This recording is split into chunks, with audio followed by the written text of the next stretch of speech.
Kalau salah, ya mengakulah salah. Kalau gagal, ya bangkit. Seberapa sering Anda gagal, sesering itu juga Anda harus bangkit. Kalau memang bangkrut, ya terima saja keadaan itu. Dan kita harus berani untuk memulainya kembali. Dan kalau dunia memang sudah berubah, beradaptasilah dengan perubahan itu. Sebenarnya sesederhana itu respon kita dalam menerima kenyataan hidup. Namun pada kenyataannya banyak orang sulit menerima kenyataan hidup. Mereka semuanya tidak bisa menerima bahwa mereka telah melakukan kesalahan. Mereka tidak bisa menerima ketika mereka gagal. Mereka tidak bisa menerima ketika mengalami kebangkrutan dan apa yang mereka rintis selama ini habis begitu saja. Dan mereka juga tidak bisa menerima bahwa dunia ini sudah berubah. Bukannya beradaptasi dengan perubahan itu, tapi mereka justru menyalahkan perubahan-perubahan itu. Pernahkah Anda mendengar nama Mr. Sandwich dari Thailand? Saya akan menceritakan kisah ini karena kisah ini cukup inspirasional menurut saya. Nama asli dari Mr. Sandwich ini adalah Sirifat Foravetufitikun. Namanya sangat sulit, kita sebut Sirifat aja ya. Sirifat ini seorang miliuner di bidang pengembang properti dan dia juga seorang pemain saham besar. Tahun 97, krisis keuangan Asia itu melanda kawasan Asia termasuk negara Thailand. Disinilah awal kebangkrutan seorang Sirifat. Ia bangkrut total. Semua asetnya sudah disita oleh bank. Bahkan dia sendiri masih punya hutang kalau dikurskan rupiah sebesar 180 miliar rupiah. Dia mengakui bahwa dia telah melakukan sebuah kesalahan. Kesalahannya apa? Dia terlalu berani dalam berhutang.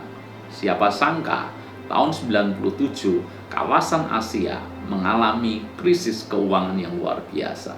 Nasi sudah terlanjur jadi bubur. Toh ia juga tidak bisa mengubah masa lalunya. Lalu apa yang dia lakukan? Sementara banyak orang memilih depresi, bahkan beberapa temannya ada yang bunuh diri, maka Sirifat memutuskan untuk memulai lagi hidupnya dari bawah. Bayangkan, seorang miliuner, dia dikenal sebagai seorang pemain saham besar. Tetapi sekarang ia berjualan sandwich di pinggir jalan. Ia menjajakan sandwich itu ditaruh di sebuah kardus, lalu kemudian dia menjajakan keliling dari satu tempat ke tempat lain. Kalau bicara soal malu, malunya tentu luar biasa. Tapi saya justru salut di sini bahwa ini orang punya mental yang sangat kuat. Dia mau bangkit dan dia mau bangun lagi bisnisnya dari awal. Kini bisnis sandwichnya kembali menjadi besar, bahkan siap-siap untuk diwaralabakan. Dalam hidup seringkali kita berhadapan dengan kenyataan-kenyataan yang sulit untuk kita terima. Persis seperti Musa, dari sejak kecil ia sudah tinggal di istana raja. Dia dididik oleh kebudayaan-kebudayaan dan pendidikan-pendidikan terbaik di Mesir. Tetapi ketika dia sudah dewasa, apa yang terjadi? Bukannya dia memimpin, tetapi ia justru harus lari ke padang Midian untuk menjadi seorang penggembala domba. Bayangkan, dari pangeran menjadi penggembala domba. Dari orang yang punya kuasa dan dikenal, sekarang dia bukan lagi menjadi siapa-siapa. Itu sebuah kenyataan yang sulit untuk diterima. Tapi kita melihat bahwa Musa menjalani itu dengan setia. Ketika hidup tidak sejalan dengan apa yang Anda impikan, maka kita harus berani menerima kenyataan itu. Kita harus berani menjalaninya dengan ikhlas. Karena kita tahu bahwa hal sekecil apapun, Allah ada dan campur tangan di dalamnya untuk menyatakan kebaikan bagi kita. Bersedia menerima kenyataan hidup, itulah awal pemulihan dari hidup kita.